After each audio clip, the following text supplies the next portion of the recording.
ہو سکے؟ وہی میں نے کہا نا آپ کو، دیکھیں ریئلسٹک کے لیے ہمیں دیکھنی ہے ہر چیز. ہم ایک ڈیولپنگ کنٹری ہیں جہاں لا انفورسمنٹ ایجنسیز کی ویکنیسز ہیں، یہاں امپلیمنٹیشن کی ویکنیسز. تو جو کچھ بھی آپ کرتے ہیں اس میں 100% سکسیس نہیں ملے گا، لیکن ڈگری آف سکسیس ملتا ہے. نہ یہ کہنا کہ کیونکہ 100% سکسیس نہیں ملا تو آپ یہ کہہ رہی ہیں کہ یہاں وہ کامیابی نہیں ہوئی. بالکل نہیں کامیابی، کافی حد تک کامیابی ہوئی، کچھ کسر رہ گئی. آدمی کو، ہر حکومت کو کوشش کرتے رہنا چاہیے تاکہ وہ کامیابی اس میں بڑھتی رہے. تو یہ نہیں سمجھنا چاہیے کہ بالکل ہی کچھ نہیں ہوا. بالکل کچھ نہیں، یہ غلط بات ہے. بہت کچھ اچیو کیا لیکن 100% نہیں اچیو کیا، یہ ریالٹی ہے. اور کرپشن کے خلاف نیب ہم نے کیا. نیب نے تقریباً 300 ارب روپے وصول کیے ہیں. ناؤ کرنی چاہیے تھے، میں بھی 1 کھرب روپے کرنے چاہیے تھے، وہ اور بات ہے. لیکن 300 ارب روپے تمام جو کو آپ اسکیم والے، کو آپ اسکیم کمپنیز جو تھیں ان سے پیسے لے کر کروڑوں اربوں روپے ہم نے غریبوں کو واپس دلوائے ہیں. میں لفافے بانٹتا تھا، مجھے معلوم ہے ایموشنل غریب آدمی کتنا روتے تھے بعد میں مجھ سے جب وہ لاکھوں روپے کے اپنے پیسے واپس لے لیتے تھے. تو بہت کچھ ہوا ہے لیکن 100% نہیں ہوا. لیکن اس میں I have to play the devil's advocate here, general صاحب. ایک سیکنڈ، ہمیں آپٹیمسٹکلی چیزوں کو بھی دیکھ لینا چاہیے کہ کتنا اچیو کیا. پورا نہیں اچیو کر سکے، لیکن یہ ہمیں پیسیمسٹکلی ہم نے کچھ بھی نہیں اچیو کیا. یہ نہیں کہنا. میں اس سے اگر اینالائز کروں آپ کی اسٹیٹمنٹ کو تو اس سے آپ یہ کہہ رہے ہیں کہ کافی حد تک آپ نے کرپشن سے پاکستان کو نجات دلا دی، کرپٹ پولیٹیکل سسٹم سے پاکستان کو نجات دلا دی. تو اس کا مطلب ہے ابھی جو سسٹم ہے وہ پہلے سے بہتر ہوگا. نہیں یہ کس قسم کی آپ کنکلوژن دیکھیں. مجھے معلوم ہے کہ ہمارے زمانے میں کرپشن بہت کم تھی، لیکن یہ سمجھنا کہ کرپشن تھی ہی نہیں، یہ تو بالکل میں جھوٹ نہیں بولنا چاہتا ہوں. ٹھیک ہے، ایک کیونکہ مجھے ڈیولز ایڈوکیٹ کرنا پڑے گا جنرل صاحب، so please bear with me. With due respect, آپ نے نیب کا ذکر کیا، مگر جب نیب کا ذکر ہوگا تو پھر NRO کا ذکر بھی ہوگا. پھر آپ کس طریقے سے کرپشن کی بات کریں؟ بہت زیادہ انٹرویو کے اندر گھس رہی ہیں، یہ میں بعد میں یہ چیزیں کلیریفائی کروں گا کبھی آ کر. یہ میں کوئی ایسے انٹرویو میں پورا ہولسم قسم کا نہیں دے رہا ہوں. میں تو اچھا، آپ نے کہا آ کے کلیئر کریں گے، تو آپ کب واپس آ رہے ہیں؟ آپ نے خود کہا تھا کہ آپ کو پاکستان سے عشق ہے، تو اگر پاکستان سے عشق ہے تو اس وقت پاکستان کو ہر قسم کی مدد کی ضرورت ہے.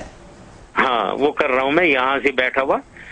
میں نے وہ پہلے ہی 1 کروڑ روپے دے دیے ہیں، جبکہ دوسرے کسی نے نہیں دیے ہیں، ابھی تک کسی نے نہیں دیے ہیں. یہ جو لوگ بیٹھے ہوئے جو اتنی زیادہ فلڈ کی باتیں کر رہے ہیں، انہوں نے اپنی جیب سے کس نے پیسے دیے ہیں؟ میں نے 1 کروڑ روپیہ دیا ہے. اور دوسری چیز یہ ہے کہ میں اب ایک اپنی فاؤنڈیشن بنا رہا ہوں. یہاں میں نے اس کو چیریٹی کمیشن میں رجسٹر میں کروا رہا ہوں. اس کے بعد میں ایک ٹیلی تھون کروں گا پاکستانی چینل پہ، اور ایک ٹیلی تھون میں CNN پہ کروں گا، جس پہ لیری کنگ ایگری کر گئے ہیں، ہینری کسنجر بھی ہوں گے، بہت کچھ میں بات. میں نے سنا آپ کے ساتھ اینجلینا جولی بھی ہوں گی اس میں، اور بل کلنٹن. ہاں ہوں گی، لیکن ابھی وہ اس کی کوآرڈینیشن وہ ٹائم وائم میں کوآرڈینیٹ کر رہا ہوں. اینڈ آئی تھنک یہ دونوں اگر ٹیلی تھون چلے، مجھے امید ہے کہ میں کافی پیسے جمع کر کے میں پاکستان کے فلڈ افیکٹڈ ایریاز ہی میں استعمال کروں گا. اور میری دکھ درد پورا میرا خیال انہی کے سوچ میری ان کے ساتھ ہی ہے، غریب لوگوں کے ساتھ. تو آخری میرے سوال کا جواب دے دیں. Thank you so much, you been very patient. آپ واپس کس تاریخ کو آ رہے ہیں؟ تاریخ نہیں سیٹ ہے، آپ تاریخ سیٹ کر دیں اس کی. لیکن میں ضرور کہتا ہوں کہ میں آؤں گا، ضرور آؤں گا. میں تو کچھ نہیں کہہ سکتی، لیکن میرے پروڈیوسر کہہ رہے ہیں کہ اگر ہم واقعی تاریخ سیٹ کر دیں تو کیا آپ آ جائیں گے؟ یہ تو آپ ہی کو دینی پڑے گی تاریخ. نہیں، وہ میں پولیٹیکل پارٹی لانچ ضرور کروں گا، اور 1-1.5 مہینے کے اندر لانچ کروں گا.